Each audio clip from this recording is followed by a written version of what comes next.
Boa noite, Brasil! Boa noite, brasileiros espalhados pelo Brasil e pelo mundo. Aqui Diego Casagrande, conversando com vocês direto de Orlando, na Flórida, aqui nos Estados Unidos. Bom, de imediato me permitam apresentar os nossos convidados. Meu querido amigo professor Luiz Marcelo Berger, professor de Direito, doutor em Administração, pesquisador. Professor Berger, boa noite, bem-vindo. Boa noite, Diego. Boa noite ao Guilherme Macalossi. Boa noite aos queridos internautas. É sempre um prazer, uma satisfação participar dessas lives com o nosso homem em Orlando, nos Estados Unidos. O Guilherme Bauer na rádio me chama de Orlando Man. Orlando Man. Muito bem, muito bem. Bom, também está conosco o jornalista. Enfim, eu assisti nesses últimos meses muitas coisas muito interessantes dele, Guilherme Macalossi, do Brasil Paralelo. Macalossi, bem-vindo, boa noite. Boa noite, Diego, boa noite, Berger, é um prazer estar aqui de novo no teu canal. Hoje estivemos juntos no Rádio Livre e é sempre um prazer estar junto contigo, Diego, e hoje especialmente aí com o Berger, que também é um querido amigo. Valeu, valeu. Olha, feliz de ter vocês dois aqui comigo nessa live hoje. Professor Berger e Guilherme Macalossi e os internautas que estão conosco, eu vou dizer um negócio para vocês. Eu com essa história aí, eu sou muito franco, quem me acompanha sabe, eu com essa história aí do Bebiano nesses últimos dias, Carlos Bolsonaro queimando o sujeito no Twitter, não entro no mérito se ele tinha razão agora, tá, gente? Eu confesso para vocês que eu dei uma baixada e eu pensei assim, pô, mas não pode, o que é isso? Tem o pacote do Moro, tem a reforma da Previdência, o que é isso? Tem uma expectativa do mundo em relação ao Brasil, uma expectativa do mundo. Nós vamos ter, vejam, senhoras e senhores, a Venezuela, aquele tirano podre chamado Nicolás Maduro, está indo embora porque houve uma mudança de governo no Brasil. Porque se a esquerda tivesse continuado, o Maduro estava firme e forte. O Maduro e todos os países satélites desse bolivarianismo. Então, tudo conspira a favor do Brasil. Mas é preciso ter serenidade para fazer as coisas certas e não errar nessa arrancada. Eu confesso que nesses últimos dias não é que eu acho que não vai dar certo, não é isso, mas eu me desgostei um pouco com algumas coisas. Hoje, com a história da reforma da Previdência, eu digo para vocês, voltou a minha empolgação. As coisas vão acontecer, nós vamos fazer as coisas acontecer. Vem aí uma reforma da Previdência forte, tá? Forte. Eu confesso que ela ainda não é a reforma dos meus sonhos. A dos meus sonhos, ela nivela todo mundo. Todo mundo. INSS, né? Trabalhadores da iniciativa privada. Quem é das Forças Armadas também. Quem é do setor público. É a minha opinião, tá? Até um teto do INSS e depois cada um faria a sua previdência. Como eu penso, talvez você pudesse fazer alguns ajustes aqui e ali, mas eu gostaria de uma previdência unificada para todos, sem alguns grupos valendo mais do que outros. O país, eu estou entendendo, ainda não está pronto para isso. Lamento, gostaria que estivesse. Mas por tudo que eu tenho lido, ouvido, assistido, fizeram uma proposta de reforma da Previdência que seja forte e que passe no Congresso, porque não adianta mandar um negócio que o Congresso iria rejeitar. Esse é o discurso do governo. Mas eu confesso que eu gostei dessa reforma. Em 10 anos, ela consegue poupar para os cofres públicos mais de 1,1 trilhão de reais. É muita coisa. O que achas, professor Luiz Marcelo Berger? Oi, Diego, acho que a gente pode encerrar por aqui, né? Eu sigo integralmente o voto do relator aí. Não. Porque a gente tem que começar, digamos assim, o nosso papo aqui de uma forma mais ou menos leve, né? E os internautas que acompanham a gente sabem que a gente costuma ter um viés muito realista nas coisas, né, Diego? A gente procura analisar os fatos como eles se apresentam, tendo em vista a cultura brasileira, a forma de se fazer política no Brasil, a forma de se fazer economia no Brasil, os interesses enormes que estão em jogo, né? E eu, contrariamente, né, Diego, é até gozado dizer isso, né? Porque eu me lembro até que eu estava estávamos juntos até, né, com o Macalossi lá na cobertura das eleições, ele se lembra bem, foi acho que umas 10 horas lá direto, né, junto com o pessoal, foi uma jornada maravilhosa, né? E eu me lembro até contando, temos um tempinho ainda, né, Diego? Dá para conversar um pouquinho? Claro. Então, rapidinho, antes de eu entregar a palavra ali pro Guilherme, tá? Foi mais ou menos assim, eu me lembro vividamente, né? E depois que nós terminamos o programa, né, e soubemos do resultado, né, as pessoas entraram assim num estado meio que de choque, né, de que não estavam conseguindo acreditar. Muitas pessoas choravam nos cantos, né, as pessoas assim desabafando assim uma espécie de uma catarse, né, que as pessoas estavam sentindo, né. Eu me lembro que eu fui comer alguma coisa, né, o Diego e o Guilherme, né, eram mais ou menos umas 9 horas da noite, encontrei uma querida amiga, inclusive, no McDonald's, ali próximo ao Parcão, né, que é um local bastante legal aqui de Porto Alegre, né? Depois que eu fui para casa, depois dessas 12 horas, eu acabei dormindo 12 horas seguidas, tal o estado de tensão que nós estávamos, né? Era uma coisa realmente inimaginável, né? E a gente estava pressentindo que a situação poderia entrar numa espiral onde a gente jamais poderia prever o que poderia acontecer. Bom, dito isso, Diego, eu quero dizer o seguinte, tá? Nós estamos aí com um pouco mais de um mês e alguma coisa, né? 30, 40 dias aí de governo Bolsonaro, e a gente pode afirmar, assim, sem medo de errar, né? Primeiro, os erros estão sendo cometidos, não existe dúvida disso, né? Tem muita porcaria sendo jogada no ventilador, para a gente usar um termo assim politicamente correto, né? Mas, ao mesmo tempo, Diego, a gente tem que levar em consideração o seguinte, nós estamos diante de grupos de pessoas que juntam vamos colocar assim, para ser elegante, né? Um balaio de gatos, né? Como a gente gosta de usar aqui no Sul, né? Um balaio de gatos, assim, de todos os tipos, de todas as cores, cada um com seus interesses possíveis e imagináveis, mas, ao mesmo tempo, a gente pode perceber que as duas iniciativas que foram feitas nesses primeiros dias, vamos dizer assim, de governo Bolsonaro, elas são absurdamente promissoras se for considerar o histórico brasileiro nos últimos 30, 40 anos, Diego. A gente, olha, a gente se conhece há muito tempo, né? O Guilherme já me acompanha, a gente tem batido bastante papo em relação a isso. Tá? Eu não sou exatamente uma pessoa que pode ser considerada um otimista inveterado, né? Não é.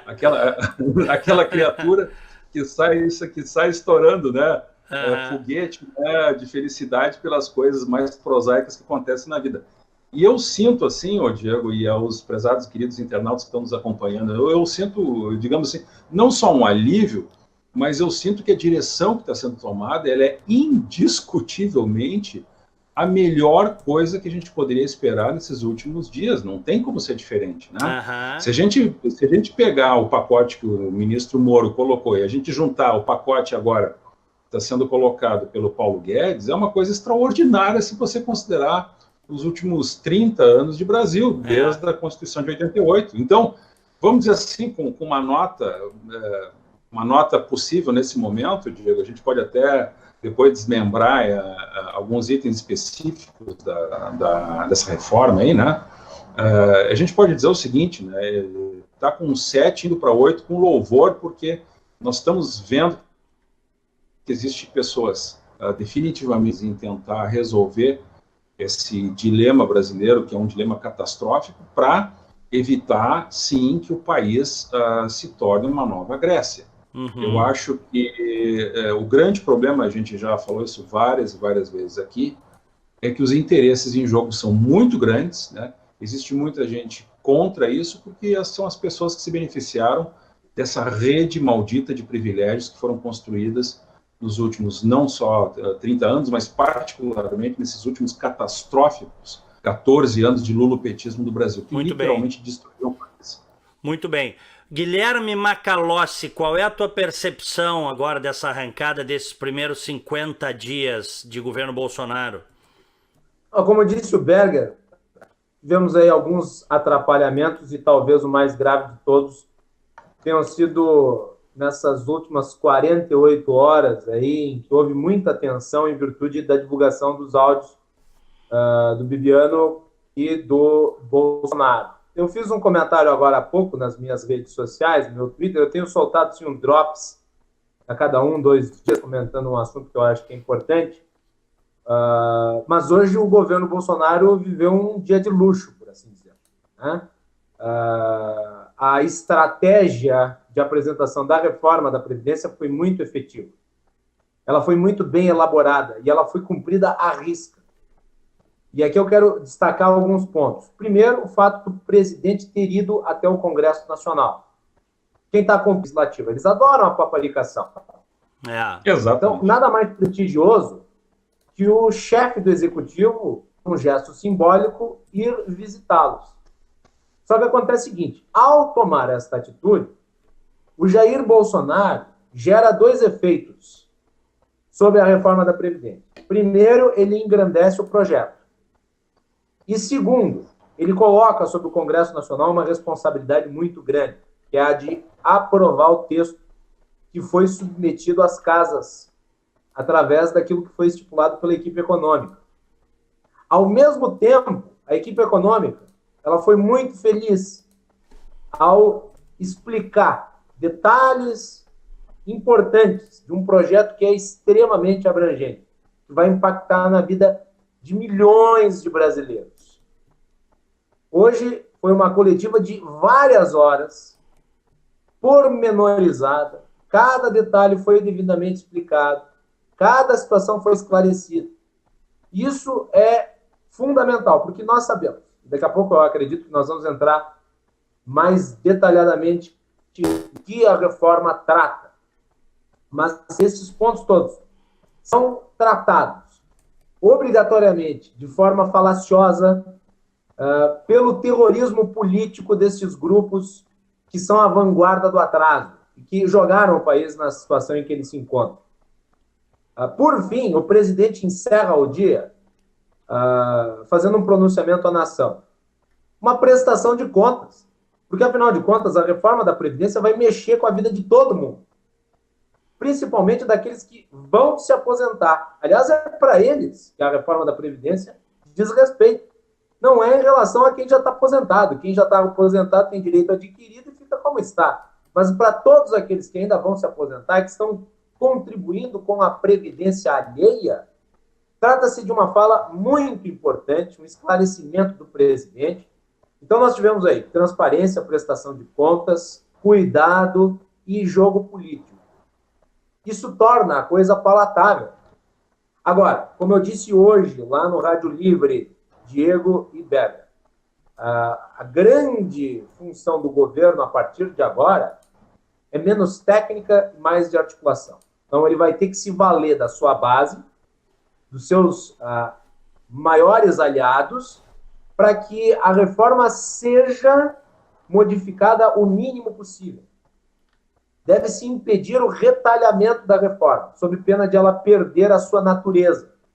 E isso não se pode permitir. Ela é muito importante, seus aspectos fundamentais, eles mexem com a economia e com a possibilidade de crescimento de uma forma indelével.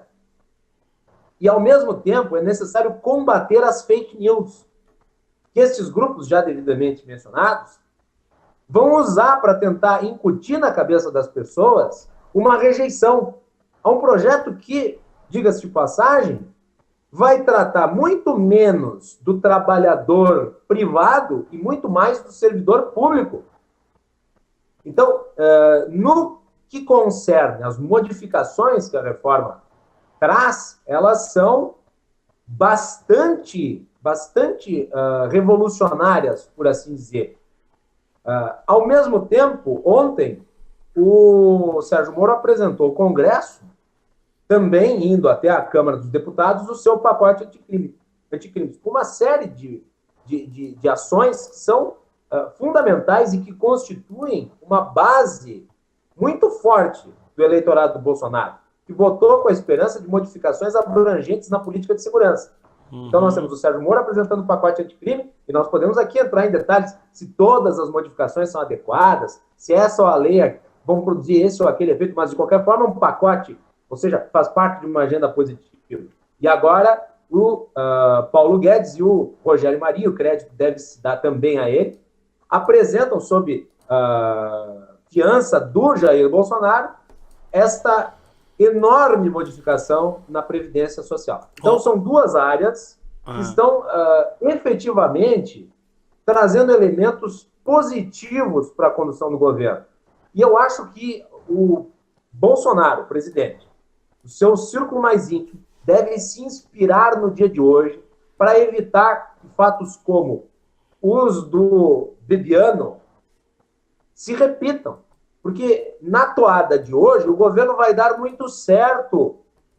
Agora, na toada de 48 horas atrás, vai dar muito errado. Vamos esperar para ver qual que vai ser a atitude a partir daqui. Eu espero que seja baseada no excelente dia de hoje que o Brasil inteiro teve. Olha, hoje foi um negócio, ponto de vista político, espetacular, né? Porque o presidente foi ao Congresso, ele teve grande influência nas eleições, né, o governo nas eleições das duas casas, tanto na Câmara quanto no Senado. Então tem 2 presidentes do DEM lá, né, cambada, que a gente sabe, do PSDB também, que está mais sujo que pau de galinheiro também. Vai se precisar dos votos de todos, né? Porque a reforma, ela é profunda. Essa, como disse bem o Macalossi, não é, professor Berger? Tanto na questão da Previdência, não vou entrar no mérito aqui, porque quem assistiu os telejornais e leu sabe, tem um monte de coisas que são inúmeros pontos que a gente tem que levar em conta, mas assim, em última análise, a reforma é profunda. É uma reforma que vai agradar os mercados, dar segurança aos investidores, reduzir o déficit público, consequentemente reduzir o endividamento do país, e a gente vai poder respirar melhor. E a reforma do Moro, em contrapartida, é para acabar com o Brasil ser o paraíso da bandidagem, né? Que tem indulto disso, indulto daquilo, saidinha disso, saidinha daquilo, cumpre 1/6 da pena, 2/5 da pena, 3/5 da pena, lê um livro na cadeia, tem progressão de regime, para cada 3 dias que faz isso, ganha 1, e outras coisas. A corrupção se torna um crime mais grave, com penas mais duras, como tem que ser. Hoje, teve gente que criticou, infelizmente, alguns colunistas criticaram o juiz Sérgio Moro, porque ele disse lá pelas tantas, o juiz Sérgio Moro, né, que o Caixa 2 não era corrupção. E ele falou certo, o juiz Sérgio Moro. Talvez devesse ter explicado um pouquinho mais. Caixa 2 pode ser dinheiro advindo de corrupção, mas pode não ser também. O Caixa 2, que deve ser proibido, evidentemente, ele já é, mas a regulamentação vai ser proibida e ficou para um segundo momento. Aliás, essa é a sua área, professor Berger. Você não pode colocar o cara que fez o Caixa 2, que recebeu um dinheiro, recebeu 5 mil reais de um amigo, de uma rifa, e não declarou, do sujeito que recebeu 1 milhão da Odebrecht de propina e botou como doação de campanha, declarado ou não. São coisas diferentes. É que alguns coleguinhas, infelizmente, eles vão pelo lado da simpatia. E aí não entram no detalhe da coisa. O Moro não está errado quando ele diz que Caixa 2 não é corrupção, é crime, é um crime menor, dependendo de como for feito o Caixa 2, é muito grave, mas dependendo de onde vem o recurso, não é, Macalossi?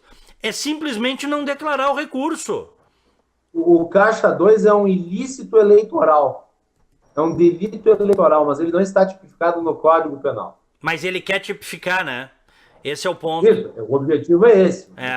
Mas ele não é atualmente um ilícito tipificado no Código Penal. Ele é um delito eleitoral.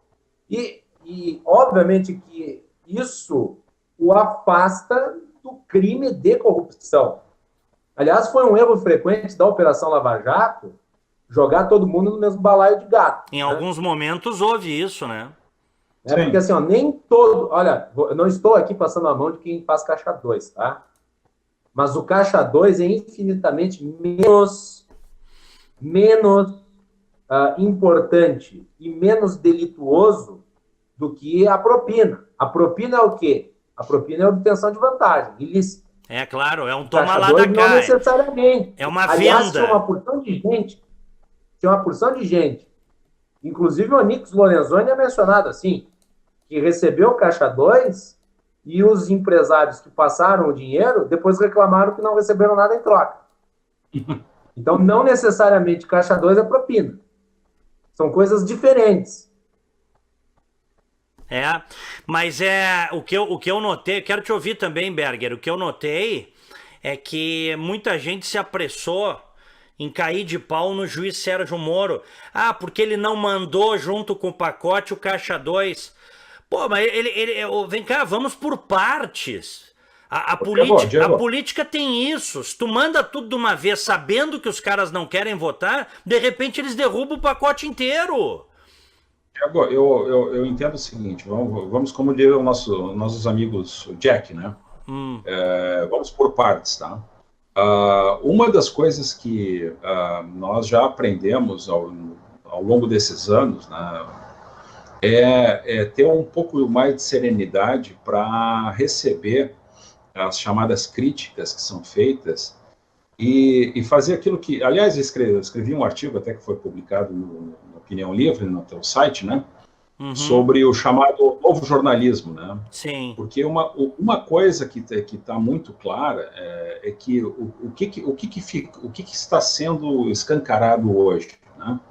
Que você tem, na verdade, a primeira preocupação de qualquer leitor, de qualquer internauta, ela, antes de mais nada, é tentar descobrir a fonte, o autor, para depois ir para o texto.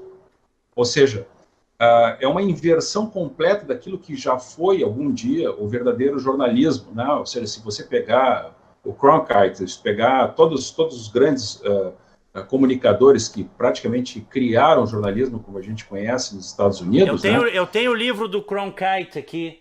Tá aqui, ó. Maravilhoso. Aqui, ó. Esse foi o cara da TV americana, tá aqui, ó. Exatamente. Eu comprei acho que uns 15 anos essa biografia dele, recomendo. Vou aproveitar aqui, professor, só abrindo um parênteses que o senhor citou ele. Ó, este livro vale a pena, gente. Walter Cronkite.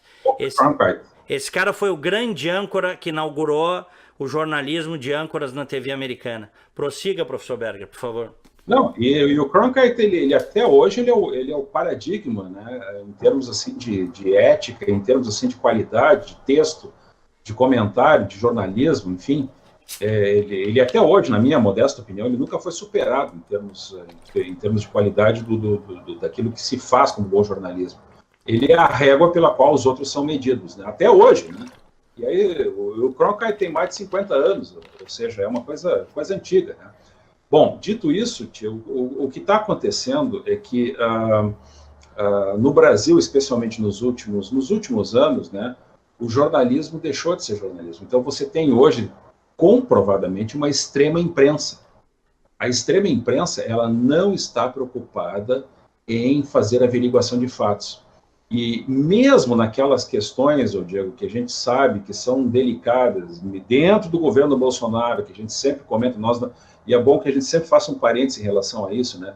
Ninguém aqui tem bandidos de estimação, nós não temos bandidos de estimação, ninguém aqui vai passar a mão em quem quer que seja, né? Porque crime é crime, ilícito é ilícito, ponto final. Quer dizer, esse tipo de expediente que a gente conhece, ele é característico da bandidagem que governou o país nos últimos 14 anos. Bom, deixa eu fazer a seguinte pergunta aqui para vocês, meus prezados Guilherme Macalossi e Luiz Marcelo Berger. Nós temos aí 50 dias de governo Jair Bolsonaro, tá? O pacote, eu até peguei alguns pontos aqui do pacote do Moro, e é um negócio disruptivo. Eu peguei alguns pontos aqui, ó. Por exemplo, criminosos reincidentes começam a cumprir pena em regime fechado, no caso de crimes graves. Ou seja, um assaltante, ele não vai ficar assaltando o tempo todo como é hoje no Brasil. Assalta, vai preso, sai, assalta de novo, vai preso, dali a pouco sai, né? Responde em liberdade. O primeiro assalto é uma piada. O primeiro assalto no Brasil, todo mundo tem. Tu não pode botar como eu fui vítima de uma arma na cabeça, eu e meu filho, não pode. É só no Brasil que os caras fazem carreira. A polícia prende, só que depois o cara é solto. Então, legítima defesa. O juiz poderá, no julgamento de crimes em legítima defesa, reduzir a pena até a metade ou deixar de aplicá-la se o excesso decorrer de medo, surpresa ou violenta emoção, tá? Por exemplo, vou dar um exemplo, que eu acho que é fundamental aí, que eu acho que todo mundo acompanhou, do cunhado da Ana Hickman. Cunhado da Ana Hickman. Quer dizer, o cara matou aquele doido que ameaçou eles armado dentro de um quarto de hotel, e porque ele, na emoção, puxou várias vezes o gatilho, o Ministério Público e o Judiciário queriam tornar ele o criminoso, cara. É surreal o sistema penal brasileiro. Projeto do Moro ataca isso. A argumentação é excesso de legítima defesa. Então, assim, o projeto do Moro ataca isso. São 14 pontos. Tem outras coisas aqui.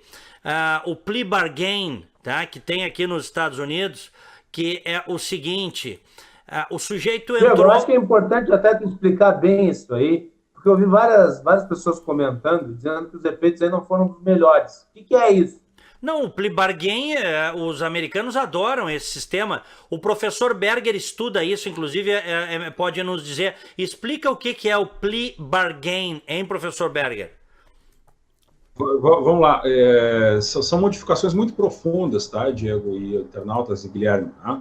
O plea bargain é um instituto muito antigo no direito penal norte-americano e ele normalmente é utilizado para tentar desafogar todo o sistema penal dentro dos Estados Unidos. Tá? Ele é muito antigo, já não começou agora, e ele oferece, simplificadamente, porque a gente não vai entrar muito nessa questão assim mais técnica, né? Ele oferece a condição para que, uma vez que a autoridade policial ela tenha descoberto indícios de materialidade e autoria absolutamente concretos, né, inequívocos, ou até não, porque isso vai depender do jogo, tem muita discussão em relação a isso também, tá? Ele cria aquilo que se estabelece como uma espécie de um jogo, tá? Ou seja, todo o fundamento do plea bargain, ele está, ou chamada delação na colaboração premiada, né, também conhecida, né, ou plea agreement, como é conhecido genericamente nos Estados Unidos, ele parte da premissa em que a acusação e a defesa, elas estabelecem um jogo para tentar encontrar um chamado denominador comum para tentar resolver os problemas. E tentar, digamos assim, satisfazer tanto o Estado que quer punir aquela conduta, a suposta conduta ilícita, né, assim como a defesa que quer provar ou retirar a culpabilidade, né, ou a punição do agente. Professor, que está defendendo. Posso dar um exemplo bem prático que acontece toda hora aqui nos Estados Unidos? O sujeito cometeu um assalto à mão armada aqui. Foi gravado com câmeras de segurança, todo mundo sabe, tem testemunhas. Aí ele chega na frente do promotor e o promotor diz assim, ó, se eu tiver que te levar a julgamento, eu vou pedir 17 anos de prisão para ti. Se tu assumires a culpa, eu peço 9. E te dou direito a uma condicional depois de cumprido 80% da pena.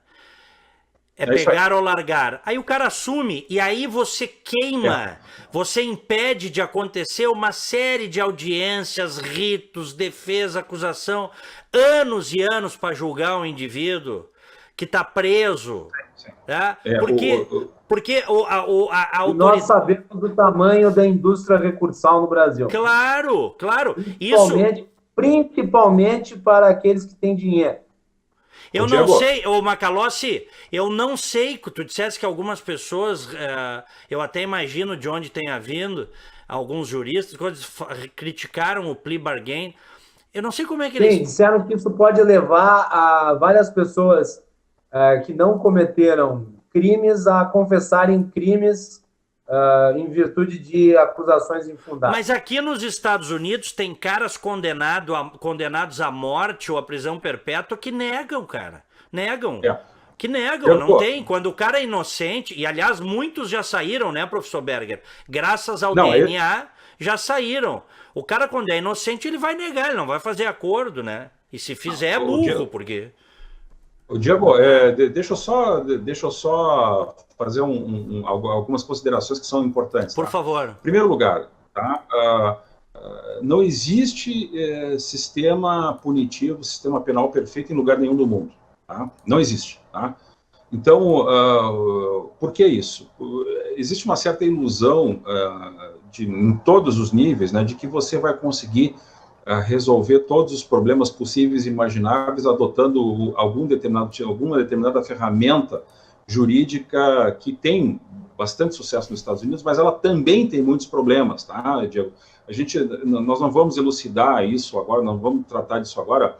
A questão que importa é a seguinte: você tem que criar algum mecanismo que não só que barateie o custo do processo penal, mas que permita alguma latitude entre acusação e defesa. Tá? Nós poderíamos, e existem problemas, sim, existem problemas bastante documentados, inclusive, de pessoas que têm, por exemplo, isso acontece nos Estados Unidos, vocês imaginem no Brasil, e eu não estou aqui de novo, tá? É importante que a gente diga isso, tá? Nós não estamos fazendo defesa preliminar de bandido, muito antes pelo contrário, tá? Mas efetivamente ocorre nos Estados Unidos, por exemplo, que tem muita documentação em relação a isso. Quando você tem determinados tipos de delitos e a defesa é muito fraca, e os promotores eles têm muito incentivo para melhorar os seus índices de condenação.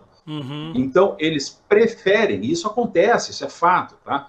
E a gente sabe que nos Estados Unidos você tem, por exemplo, o direito penal norte-americano ele é diferente do direito penal brasileiro. Tá?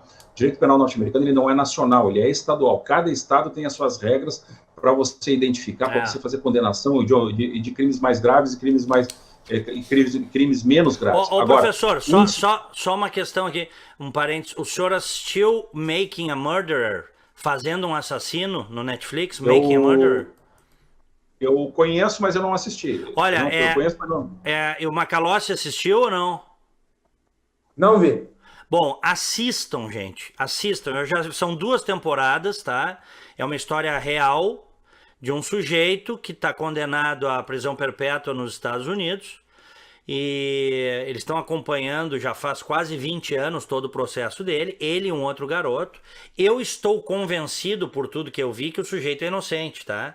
E tem uma advogada que é a pessoa que mais está tirando criminosos condenados à pena perpétua ou à morte nos Estados Unidos, mostrando que há falhas judiciais, sim. Então eu não estou dizendo que aqui é perfeito. Mas nenhum sistema jurídico é impenetrável. Claro que não. Sabe por quê? Porque nenhuma instituição humana é perfeita. Eu só quero dizer um negócio para vocês. Este país, e eu vivo aqui, é a 3ª vez que eu vivo aqui, é o país da liberdade. Tem 300 milhões de armas aqui. Com 15 anos, um jovem... A minha filha agora não tem 18 anos, tirou carteira de motorista. Tem que fazer poder dirigir comigo junto durante um tempo e depois ela... A partir de 15 anos já pode dirigir aqui. Enormes responsabilidades vêm junto com essa liberdade. Se esse país aqui, que tem 320 milhões de pessoas, 300 milhões de armas, uma extrema liberdade, só quem mora aqui sabe, mesmo com as diferenças regionais, se não tiver um sistema legal duro, ninguém segura isso aqui. Sério mesmo. Ficaria inviável. O Diego, só para finalizar essa parte, tá? Então, você tem problemas, sim, mas é imprescindível que você adote esse mecanismo, uma versão dele, uma adaptação dele ao sistema brasileiro. Então, onde que é mais crítico que isso aconteça, tá? E vamos falar por partes isso para que o internauta entenda bem, tá? Especialmente naqueles crimes de corrupção e contra a administração pública e contra recursos públicos, né? Nestes casos, a punição tem que ser pesadíssima, tá? O sujeito tem que ser tirado para o resto da vida de circulação. Você tem que sinalizar para a sociedade que o crime contra os recursos públicos, eles são inadmissíveis. E, neste caso, e aí vem uma diferença, né? No sistema norte-americano, eles são implacáveis em relação a isso, né? Eles são absolutamente implacáveis. Né? Quando não é esse negócio aqui do Brasil de ficar 8 anos fora, é ficar pro resto da vida, pô. Não, é pro resto da vida, tá? Então, nesse caso, tá, os chamados crimes de colarinho branco, crimes contra a administração pública, crimes contra a fazenda, né? Nestes casos, você não tem alternativa, você tem que criar uma situação onde, no momento que você é pego, a negociação, do ponto de vista de delação, se for o caso, do plea bargain, ela tem que envolver uma punição grave o suficiente para que iniba as outras pessoas de tentar a cometer outros crimes. Aí, nesse meio, Diego, Guilherme e internautas, tá, existem milhares de nuances e detalhes importantíssimos, né? Por exemplo, no caso de crimes contra a administração pública, você tem a questão da aversão ao risco, né? As pessoas que entram nesse tipo de crime, elas normalmente são pessoas que são criminosos extremamente inteligentes, que não têm nenhum tipo de restrição de risco para cometer seus crimes. E esse aqui é o grande problema do chamado bandido de carreira, do criminoso de carreira, que o sistema penal brasileiro nunca enfrentou. É por isso que você tem pessoas, por exemplo, que hoje entram e saem do sistema. O promotor Bruno Carpes, ele criou uma terminologia bastante adequada em relação a isso, que é o problema da porta giratória, né? Ele está sempre entrando e saindo dentro do sistema, né? O promotor Bruno Carpes é um dos maiores entendidos hoje, especialmente na questão das estatísticas criminais brasileiras. Sabe muito. Ele simplesmente desmonta essa farsa do chamado desencarceramento em massa, que é uma grande mentira que foi inventada por setores da mídia e setores da academia para tentar vender circunstâncias que são inaceitáveis hoje em índices de criminalidade brasileira. Por fim, tá? Uma questão que eu gostaria de tocar é o seguinte: nós precisamos entender que a formação do jurista brasileiro, ela entende todo o sujeito que sai da faculdade de Direito hoje no Brasil, ele assume que um dos objetivos do sistema penal, qualquer sistema penal, é a chamada ressocialização do criminoso. Isto não é verdade. Tá? Ou seja, nós temos que acabar com essa farsa também de dizer que todo bandido tem que ser ressocializado. Não tem. Tá? Existem bandidos que têm que ser simplesmente tirados de circulação. Não tem outro jeito. E no sistema penal norte-americano isso é muito bem definido. A chamada ressocialização, ela é episódica e ela é apenas em casos muito específicos, que a gente, eventualmente, num outro programa a gente pode abordar, ela pode ser enquadrada. No caso do Brasil, isso aí foi uma farsa. A ideia da ressocialização, ela parte do pressuposto que o cara começou a cometer crimes porque ele foi excluído socialmente. Não porque ele escolheu delinquir. Exatamente. O crime é uma escolha moral. Isso tem que ser reposto. Esse aqui é o ponto. Esse é o ponto. E aí, na sociedade brasileira. E esse monte de excluídos é por uma maioria de vítimas da violência, não por autores de crime. Esse aqui é o grande problema, viu, Guilherme? É o seguinte: a esquerda criou esta narrativa que é profundamente preconceituosa para com os pobres. A de que o pobre é um criminoso em potencial. O pobre não é um criminoso em potencial. O pobre é a maior vítima da violência. Então, a esquerda faz um jogo absolutamente duplo, porque ao mesmo tempo em que ela diz proteger os pobres, ela culpa os pobres por todos os problemas. Inclusive o da Guilherme, só para encerrar essa... O desempregado é um potencial sequestrador? Estão de brincadeira. O importante é o seguinte, tá? Que isso que os internautas aí, todos aqueles que tiverem interesse em pesquisar sobre esse assunto, quiserem ler mais sobre esse assunto, eles podem procurar aqui na internet, está cheio de artigo dele, que é um dos coordenadores de pesquisa com as quais eu participo, né?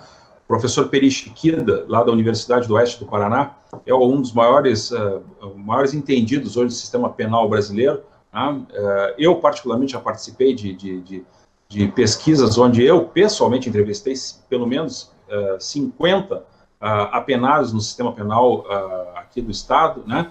Então, a primeira coisa que a gente tem que tirar de dentro da discussão é essa questão da vitimização do bandido, do cidadão que comete o crime como sendo vítima da sociedade. Isso é uma farsa, isso é uma mentira. Né? De maneira geral, as pessoas, isso foi o que a gente pegou de maneira absolutamente inequívoca nas pesquisas. Todo sujeito que se engaja numa atividade criminosa, ele fez uma escolha entre cometer ou não cometer o crime. Tá? Isso é essa percepção que são as boas escolas de criminologia, que são praticadas especialmente nos Estados Unidos e nas escolas europeias, que têm mais sucesso em combate à criminalidade, elas essa questão de entender sociologicamente o criminoso como sendo uma vítima da sociedade, isso aí jamais foi utilizado. Tá? E é por isso que nós temos uma situação, uma circunstância hoje de uma criminalidade praticamente epidêmica dentro do país. Tá? Então, para resolver essas questões, o ministro Sérgio Moro colocou várias inovações nesse projeto dele, né? Especialmente essa questão do chamado criminoso de carreira. A questão do criminoso de carreira, só para finalizar, Diego, Guilherme, internautas, tá? Eu já devolvo a palavra para ti, Diego. Tá? O criminoso de carreira, ele é um cidadão que há muitos anos, desde o início dos anos 90, nos Estados Unidos, que foi o primeiro país que criou uma legislação específica para isso, eles perceberam que você precisa criar uma diferenciação naquele cidadão que tem a atividade criminosa como sendo a sua atividade de trabalho. Eles, inclusive, têm essa denominação, que eles dizem o seguinte, isso a gente identificou em pesquisas, né? É o chamado This is my job, ou seja, o cidadão, ele comete o crime porque ele é o trabalho dele, né? Aí, a partir dos anos 90, o primeiro estado norte-americano que fez isso foi o estado da Califórnia, eles criaram a chamada lei do Three Strikes Law, ou seja, é a lei dos 3 rebotes, né? Se você dos 3 crimes. Perdeu o primeiro... Isso, né? Na verdade, do beisebol, né? O beisebol que funciona assim. Uhum. Né? E o que os americanos definiram como sendo um enorme dissuasor de cometimento de crime? Você tem que criar uma expectativa no cidadão de que no momento, exatamente aquilo que o Dr. Moro colocou agora nessa inovação do projeto que ele está enviando para o Congresso, né? No momento que você repete o crime por uma segunda, uma terceira vez, você está dizendo explicitamente que você é um bandido de carreira. Este cidadão, ele não tem ressocialização. Ele tem que ser retirado de circulação. É assim que entende a legislação norte-americana mais avançada. E isso tem um enorme potencial de dissuasão naquelas pessoas que eventualmente pensam em cometer 2 ou 3 crimes sucessivamente.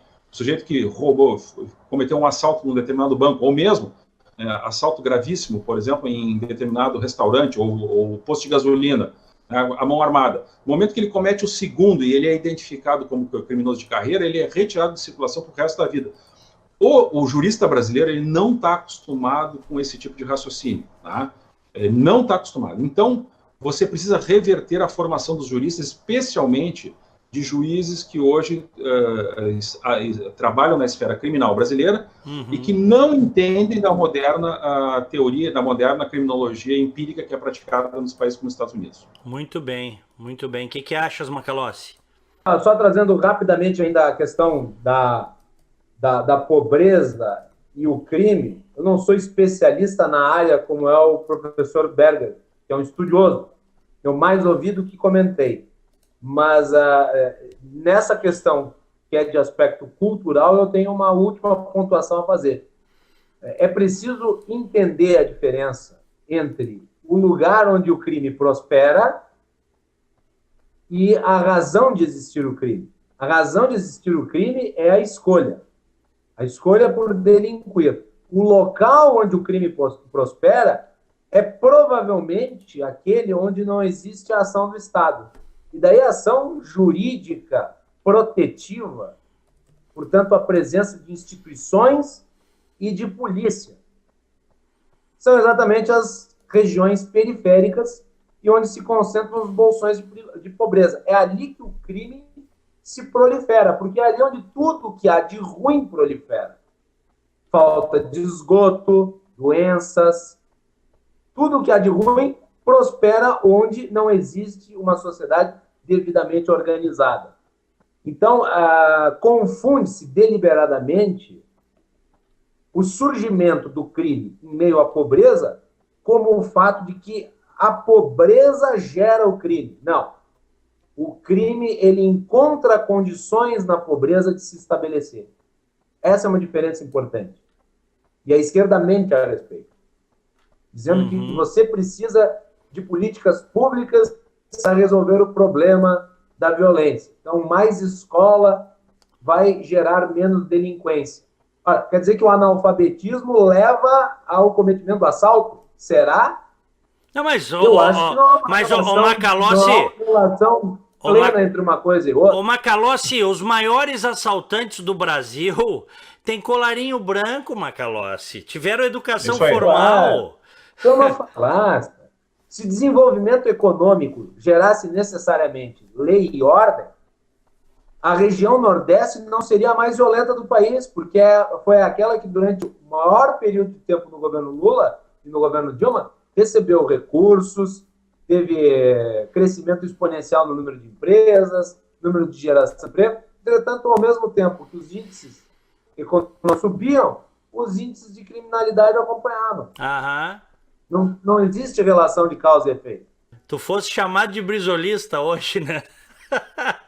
Eu estava lá no Rádio Livre. Por que isso, aí? Critiquei o governo por causa do Bibiano, chamaram de brisolista. Impressionante. Eu vou te dizer o seguinte, eu dei a minha opinião sobre o Bebiano, tá? Sobre isso tudo, eu fiz uma crítica, numa boa, eu acho que o filho do presidente não tem que fazer essas coisas. Mas e daí, se não for na boa, e se a crítica for destrutiva, qual é o problema? Tá, não, mas tudo bem, mas não era. Mas o que eu quero dizer é o seguinte, eu já enchi o saco desse Bebiano também, tá? Eu já não aguento mais falar desse Bebiano. Encheu o saco do Bebiano, é página virada. Mas a reação é que é extraordinária. Sim, não, é que agora é o seguinte... Agora, vamos lá, nós estamos falando de 50 dias de mandato, nem tudo foram coisas boas. O episódio do assessor lá do Flávio Bolsonaro ainda não foi devidamente esclarecido. Não foi. Mas deixa eu colocar uma questão aqui, ó. Eu não sei se vocês estão sabendo, eu vou ler aqui para vocês. Vários internautas amigos aqui comentando conosco no chat, tá? Tem uma gravação aí que apareceu, uma fala do Onyx com o presidente. Olha aqui, ó, vou ler para vocês. Bolsonaro pede a Onyx para negociar com ex-ministro, diz jornal. Em telefonema aparentemente acidental a um repórter, chefe da Casa Civil, foi gravado discutindo ações em que Bebiano representa o presidente. Tá aqui. Um diálogo entre o ministro da Casa Civil, Onyx Lorenzoni, e o presidente Jair Bolsonaro mostra que Onyx teria sido encarregado de procurar o ex-ministro Gustavo Bebiano, demitido na segunda-feira, para apaziguar as relações entre o governo e o ex-coordenador da campanha presidencial do PSL. A conversa teria sido ouvida através de um telefonema do chefe da Casa Civil a um repórter do jornal O Globo, segundo a publicação, de forma aparentemente acidental. Na conversa, Bolsonaro demonstra preocupação com o pagamento por processos judiciais em que Bebiano representa o presidente como advogado. Se ele me cobrar individualmente o mínimo, eu tô full... 3 pontinhos. Tem que vender uma casa minha para poder pagar, diz o presidente. Onyx contou ao presidente que conversaria com Bebiano sobre as ações. Além disso, disse a Bolsonaro que havia ficado sabendo, através de um intermediário, que o ex-ministro havia negado a possibilidade de novos ataques ao governo. Bom, ó, se for só isso aqui que Resumo da notícia, pura perfumaria não tem nada. Não tem nada. Se for, numa boa, se for só isso que tá aqui... Não tem sabe, nenhuma. agora sim, aí o presidente da República não pode falar com o seu chefe da Casa Civil, pedindo pro cara aliviar lá, que era advogado dele, porque é uma crise. Aí desculpa, gente, aí tá demais o negócio. Aí tá demais. Sabe? Porque... E outra coisa, é importante tomar cuidado com a acepção que se faz da palavra negociação, porque nem toda negociação é negociada. É a mesma coisa do Caixa 2 e corrupção, são coisas distintas. Podem até ter um impacto político grande, mas são coisas distintas. E é isso que a gente tentou explicar no início, né? Mas em relação a esse... É que normalmente quando vem uma gravação, tem outras, né? A Veja foi campeã de mostrar ao mundo como se fazia isso. Largava uma gravação, deixava todo mundo espernear e negar, e depois vinha a segunda e a terceira, né? Mas, Diego, Ah, eu entendo o seguinte, vamos Mas fazer olha uma... lá, ainda só trazendo de volta rapidinho o papo do Bibiano, se tu analisar o conteúdo das conversas entre o presidente e o seu ex-ministro, não há também nada de muito grave. não tem nada. Não tem, Nada. não tem nada, Não não nada. é muito. Macalossi não é que seja muito grave. Não tem nada de grave ali. Nada de grave. Tem é nada verdade. de grave. Mesmo quando eles tratam da questão do Laranjal, nem da parte de um, nem da parte do outro. É lógico que não. O problema todo e a crítica que foi feita da nossa parte, a gente até falou sobre isso, foi feita por aí, viu, professor Berger? Que O último áudio grave de um presidente foi aquele do Bessias. Sim, lógico, e do grelo duro, e do STF acovardado, aquelas E coisas não me todas. venham falar do Joesley, porque aquele do Joesley foi uma armação. Agora, aquele do Bessias, aquele lá era grave. Claro. O do Bessias era o seguinte, a Dilma mandando uma nomeação assinada para o Lula se evadir da justiça caso fosse preso, né? Guarda o papelzinho aí, se tu precisar, tu usa. Isso é uma obstrução de justiça descarada. Isso é completamente diferente do que aconteceu. Agora, o que eu disse lá atrás, eu repito, eu repito e acho e tenho essa convicção. Acabou agora, né? O Carlos Bolsonaro não tem. É isso que eu acho, com todo o respeito que me merecem. Não é pro seu Carlos Bolsonaro, eu acho que o filho de presidente nenhum tem que esculachar ministro, porque isso faz a festa dos inimigos do governo, ou de qualquer governo. Isso gera instabilidade. É assim, ó, eu vou contar um negócio pra vocês, tá?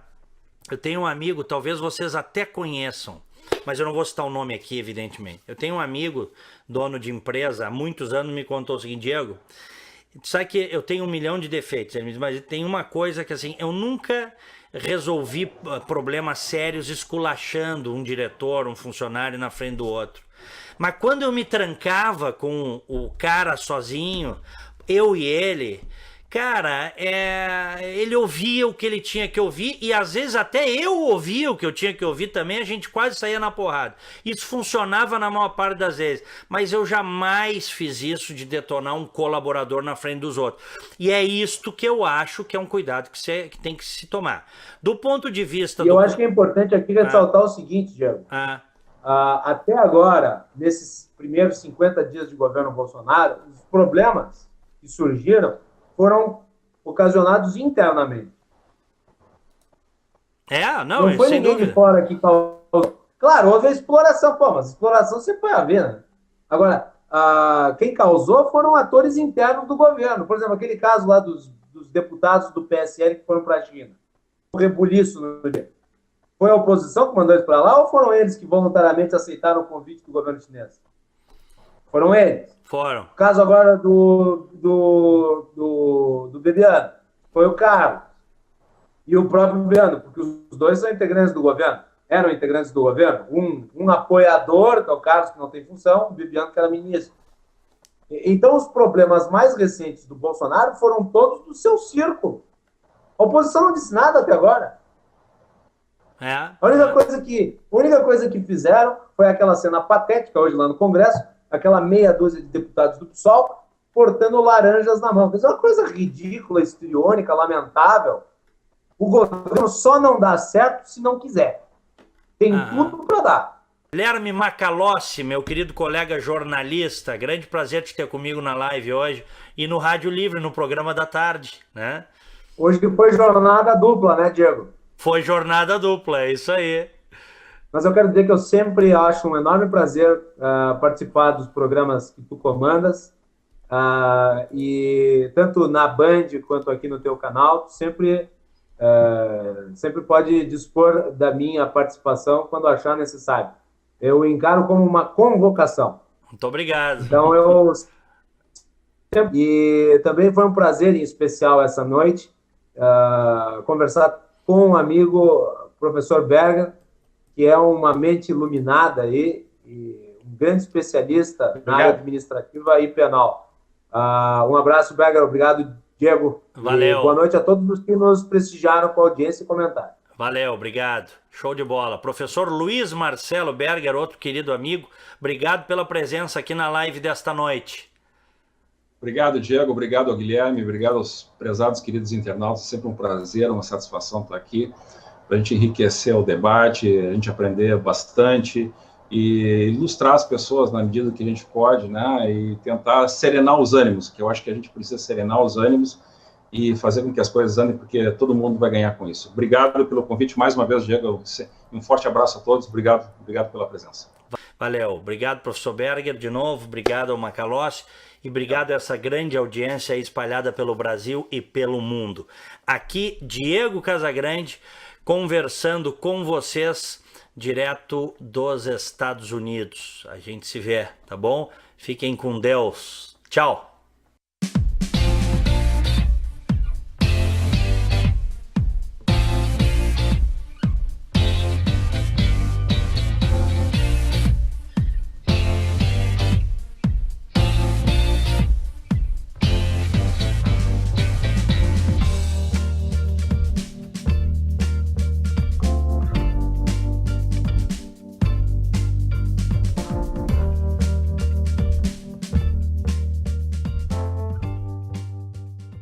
Sistema Fê-Comércio RS apresenta a energia que circula, o clima que vira, a força que rola, o aperto que passa, a ideia que troca, a gente que toca, o desejo que anda, o tanto que gera, a vida que gira.